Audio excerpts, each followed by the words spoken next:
The Rise and Shine podcast series is made possible by the generous support of Bonnie Vozar of Chicago, Illinois. Making a change can seem stifling, terrifying, impossible, until you recognize in your more conscious mind that not making a choice is still making a choice. Oh man, that one hurts. This is Rise and Shine, a podcast that offers timeless wisdom and uplifting meditations to fill your heart, feed your soul, and start your day on a positive note. Here is Adrienne Gold Davis. The American writer Ambrose Redmoon says that courage is not the absence of fear, but rather it's the decision that something is more important than your fear. But courage, as we at Momentum defined it, is actually in Hebrew azut de kedusha. And that means courage in a more specific way, mitigated with the word holy. Azut de kedusha, holy brazenness, holy chutzpah. It's the recognition that there are things and there are times where courage is required, and that attaching yourself to a higher standard than simple human comfort, you'll have both the motivation and you'll have the fortitude to do what is required and know that you have the spiritual support of your Creator. Regular chutzpah is often a kind of arrogance and entitlement, but holy chutzpah ensures that we'll do what the late, great Rabbi Lord Jonathan Sacks explained to us, that we emulate the midwives of Egypt who defied Pharaoh's decree to murder all the Jewish male newborns, and that prioritized doing right over being right.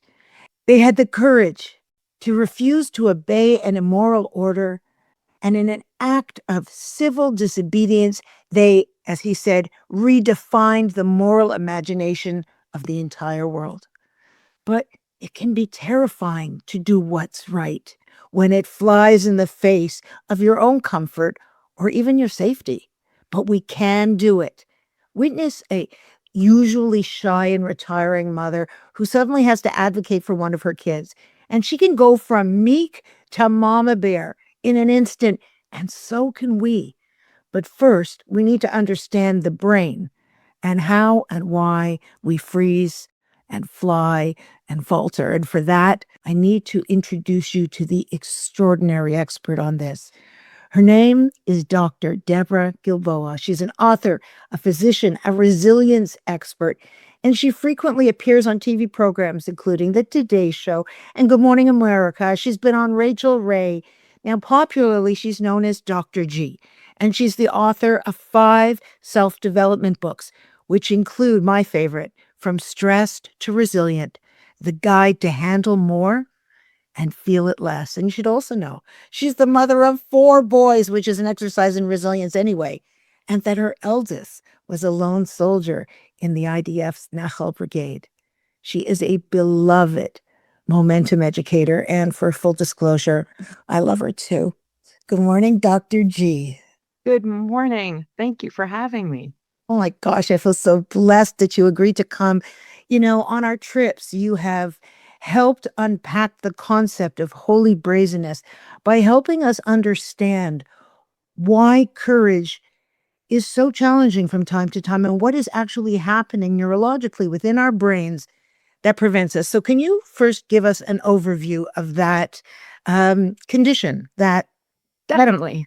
And so, Adrienne, you know that when people struggle to get off the mark, take action, we're often told, or people will say, it's because I'm a perfectionist. It has to all be correct first. Or I'm a procrastinator. That's all. I just procrastinate things. And anybody who's listening to us who's ever thought one of those things about themselves or someone in their home or in their workplace, I want to actually reframe that a little bit. Our brains are really skeptical of change because our brains have millions of functions. They're good at a lot of things simultaneously, keeping our kidneys going and our thyroid running and our heart beating and our thoughts going and our stomach digesting. But our brains really have one job, Like everything points towards one goal, and that goal is keeping us alive. Right? Everything our brains do is to keep us alive. Okay. Great news. It's working. Yes. The bad news is it means that our brains look at every change or possible change as a threat to the system. Including good change? Even the good news. Even the good news. As a matter of fact, I'm going to ask you, but I'm going to ask everybody who's listening to think about this. Think about a time in the last year or two when you got news that you knew at the time was good news. So maybe somebody heard about a much wanted baby that was expected in the family. And that pregnancy had gotten to a point where people were feeling a little bit more calm, a little bit more confident. We're well into the second trimester, maybe. And they find out that this cousin that they know has been praying for and wanting this so much that this looks like it's happening. Even as they might be relieved, grateful, thrilled, even that person who's not the expectant mom, who's a cousin, our brain says, hang on, this can be dangerous. What if God forbid, right? Like, should they be telling people yet? What if, I'm just going to pray so hard. I'm going to hope so hard. I hope nothing bad happens. And then distrust, like, are they sure? Did they have all the tests they want to have yet? Are they ready? Or is this the right time in their careers, in their, having a home with their other kids if they have them, in their financial life? Distrust. And lastly, what month is that baby due? Am I free to travel to there that month? Discomfort, the little details. You were so right. Do you know, I'd never identified that in myself, but sometimes, even with good news, my anxiety skyrockets, and it seems so counterintuitive. And it makes sometimes you feel, maybe not you, but it makes people often feel, gosh, what's wrong with me? Why can't I just be happy for them? Why can't I? Okay, wait. I thought that was a Jewish thing. I thought that was a sort of inherited, sort of passed down Jewish stress. Oi, the other shoe's going to fall. But you're telling me this is purely in the brain? So it is absolutely something that we can notice more because of our experiences or the narrative that we were raised with. But it happens when certain molecules are released from the amygdala. And that happens in everyone in the face of change.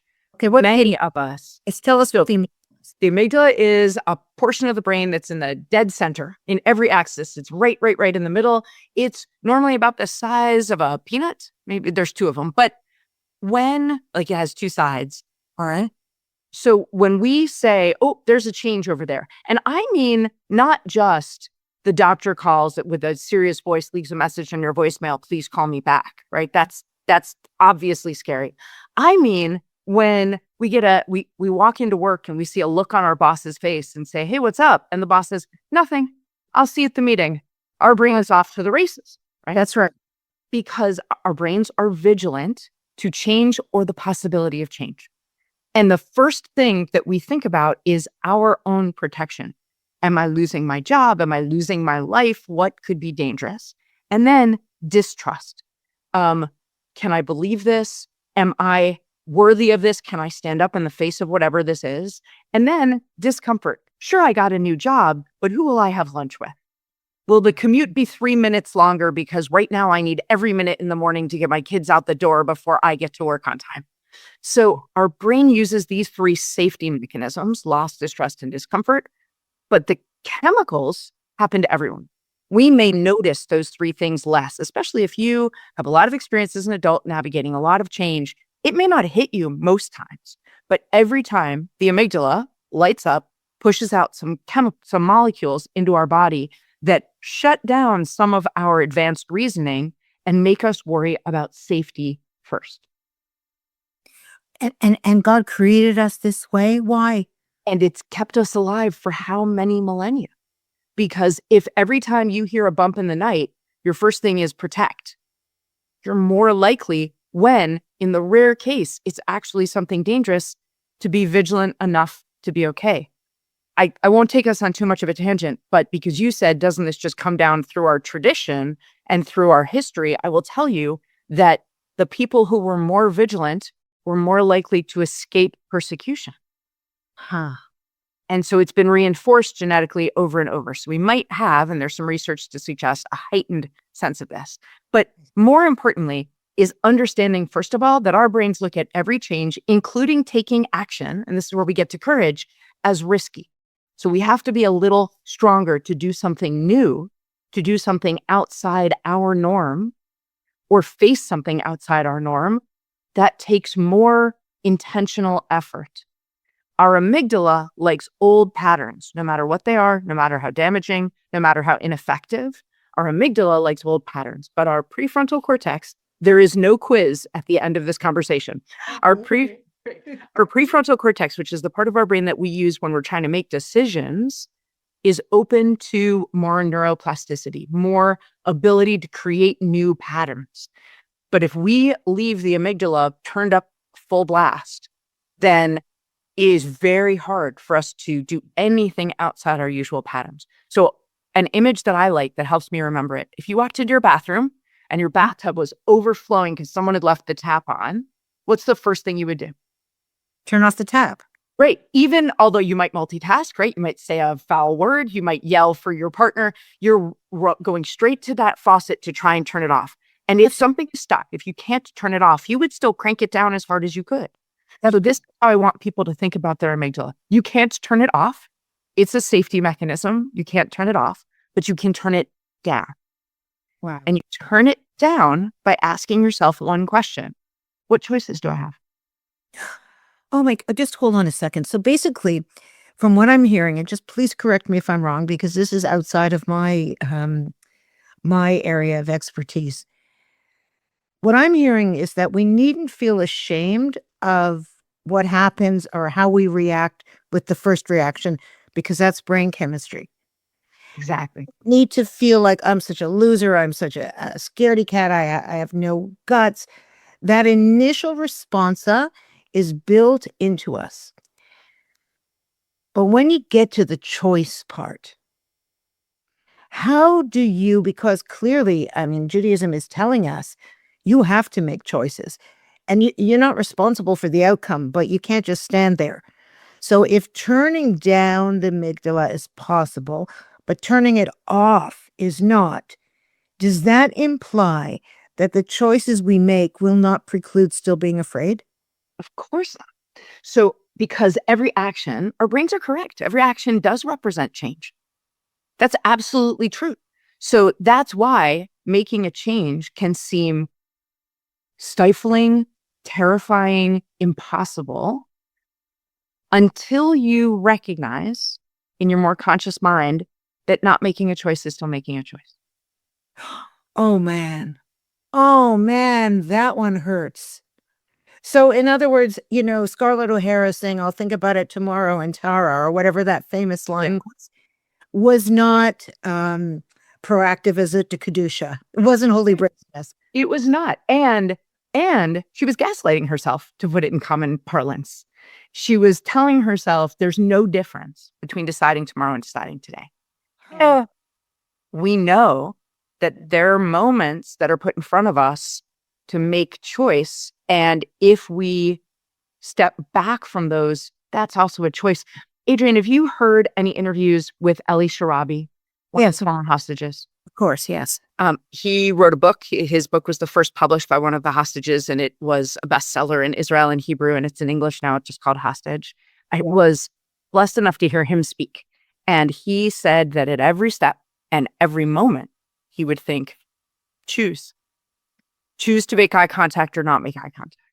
Choose to shift your foot or stay totally still. Right? No matter, you say in your teachings, I've heard it and I've quoted it so many times, you say, we are not what happens to us. We're who we choose to be in the face of what happens to us. And it is always a choosing. So since we're choosing anyway, azut kedusha, in the face of something we know to be wrong or truly dangerous, whether that's physically dangerous or spiritually dangerous or emotionally dangerous, we're choosing no matter what we do, whether we stick to our old patterns or we step outside of them. So azut kedusha is making the choice that is aligned with our purpose, with our why. Wow. Lori Palatnik, who's the founding director of Momentum, did a video years ago that has never left my mind about choice. And she said it is fundamental as ABC. Always be choosing.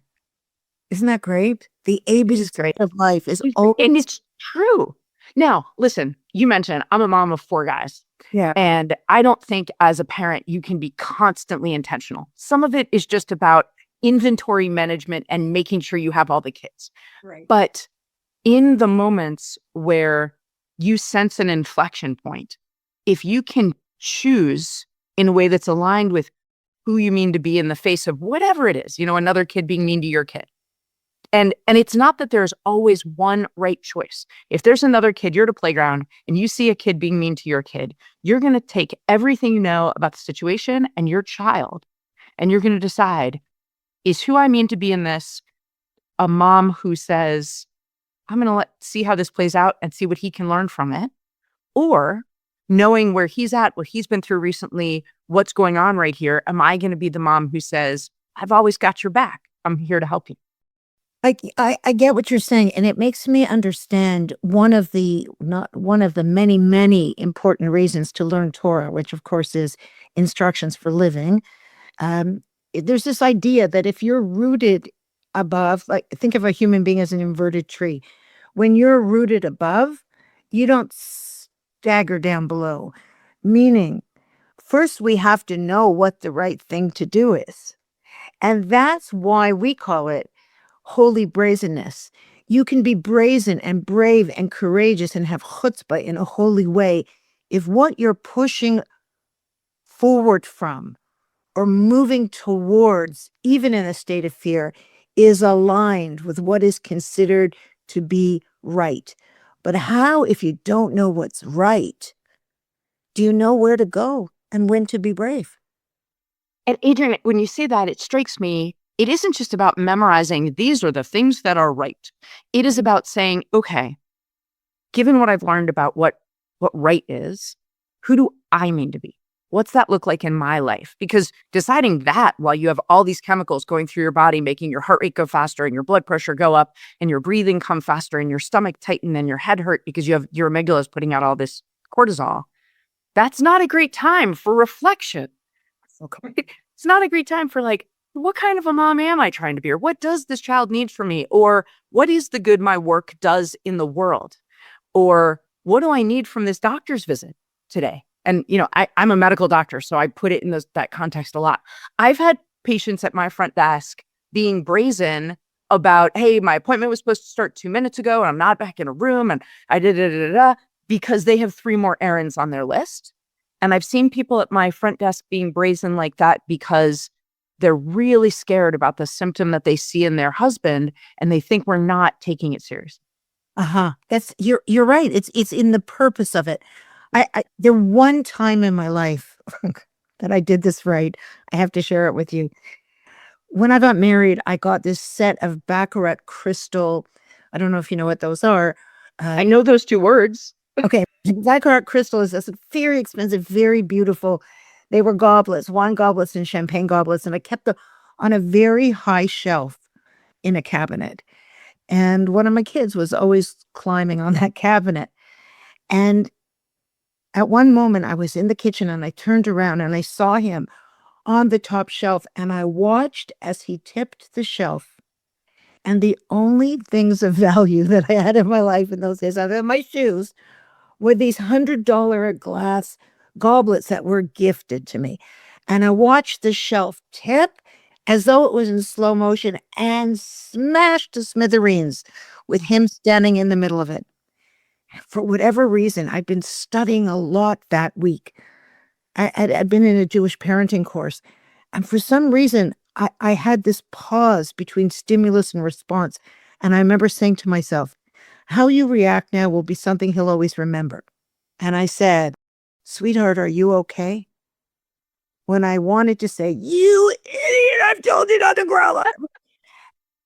And I was so proud of myself in that moment.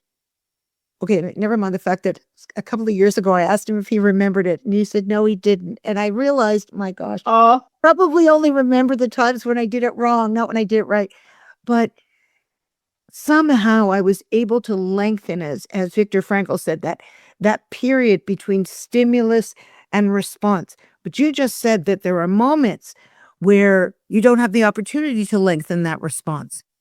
It's true. Now, listen, if Viktor Frankl, who went through 4 concentration camps, could reliably lengthen that time, then maybe the answer is we all can. And I'll tell you something cool about brain chemistry, and that is if you can give yourself an eighth of a second more, you'll clear some chemicals. An eighth of a second. Really rare that we're in a situation where we don't have an eighth of a second to give. So it's not that you have to say, sweetheart, stand very still while I ponder my response for the next 2 minutes, right? And please don't step because, of course, you're also barefoot. And if it's, I'm sure you was. Yes. It's much harder to climb the furniture when you've got shoes on. They're too clunky. Ask me how I know. Anyway, when we're thinking about courage, the first thing is what you said. Please be done with shaming yourselves for that first reaction. That's the reaction. If you have enough control as an adult that most of the time that reaction stays internal for a second, that's maturity. It isn't maturity to not have that reaction. It's to not act on that. It's to control your response better than you can control the reaction. We can't control the reaction. And what about we even say, okay, that keeps me safe? Rarely. Think of it like the seatbelt in your car. If you are driving and you're in the front seat of a car and the driver hits the brakes, the seatbelt locks. Yes. 99 times out of 100, there was no danger. Okay. There was no accident. There was no flying through the windshield risk. The seatbelt locks every time. Maybe 1 in 100 times. Maybe it's even less frequent than that. The seatbelt protects us from injury. 99 times out of 100, we just move our shoulder to get it to loosen up and keep trying, right? We were reaching for something, or we did tap the brakes a little hard, or if you're me, you were jamming too hard to the music, whatever.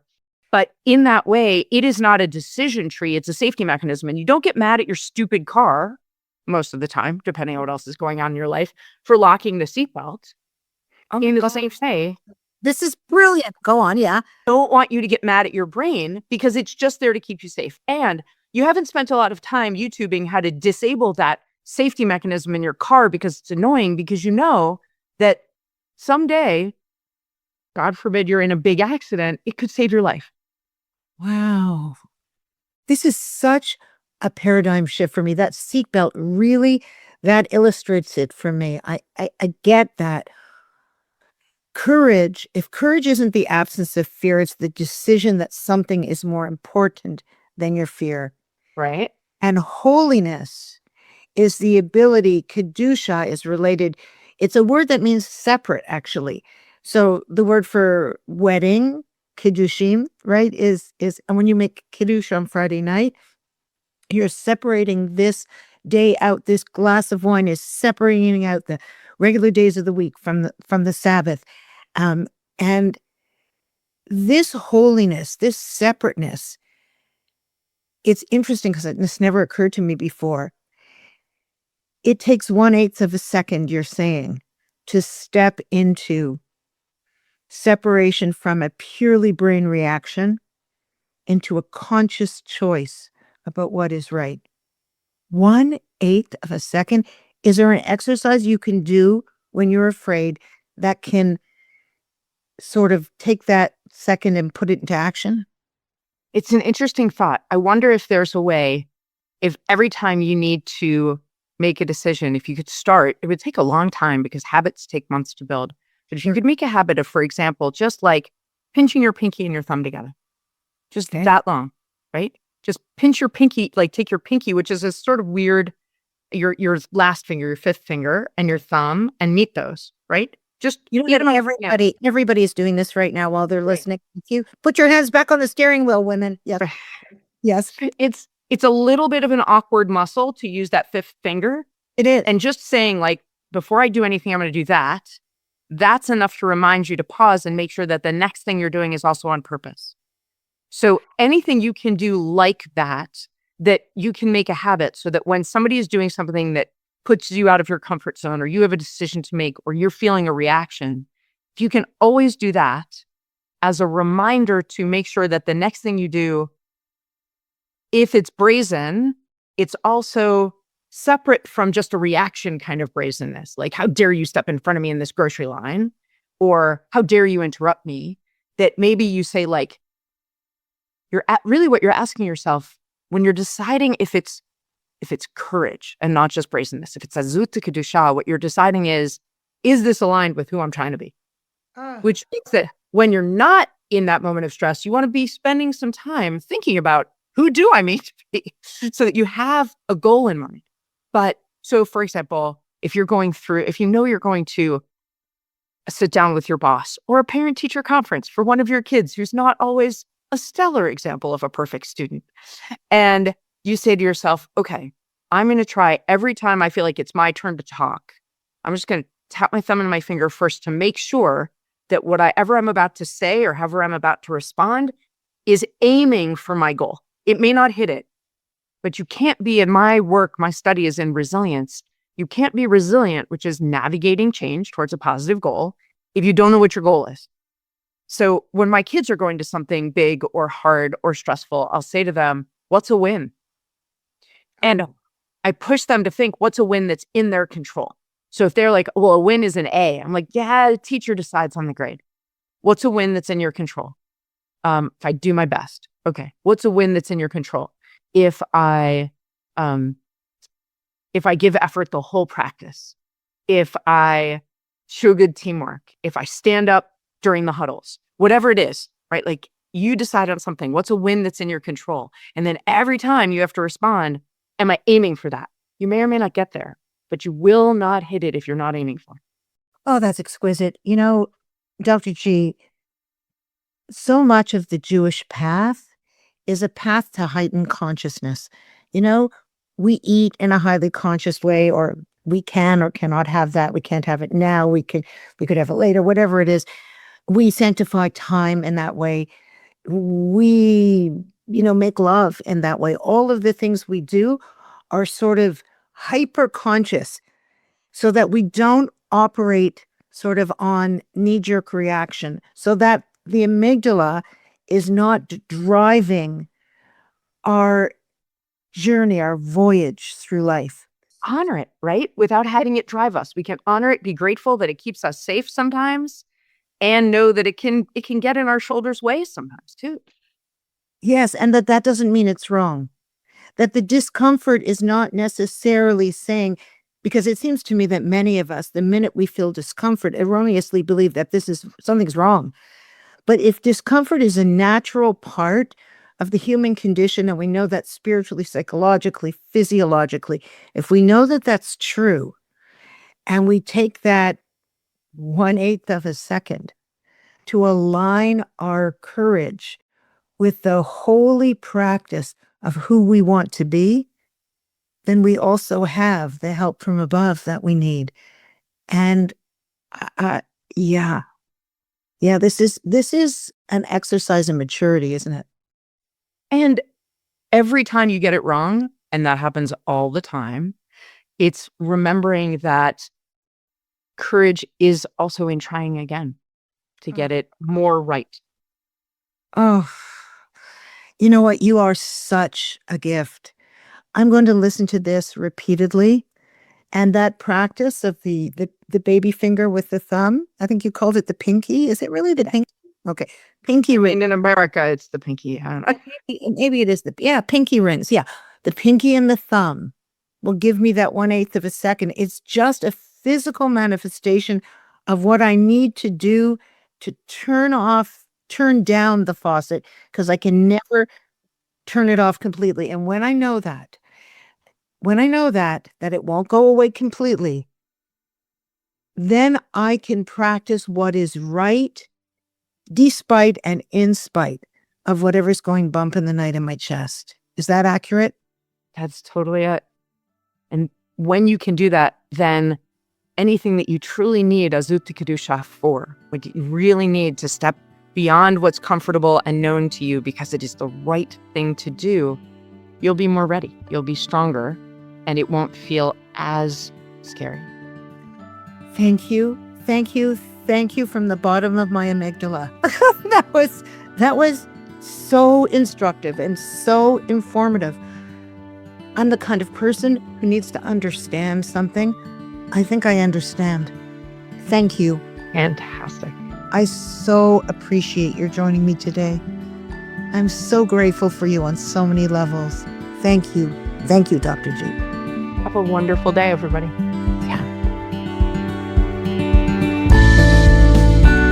Thanks for listening to Rise and Shine. Don't forget to rate, review, and subscribe to Momentum Podcasts on Apple, Spotify, or wherever you get your podcasts. Join Adrienne again next time for more timeless wisdom and uplifting meditations that fill your heart, feed your soul, and start your day on a positive note.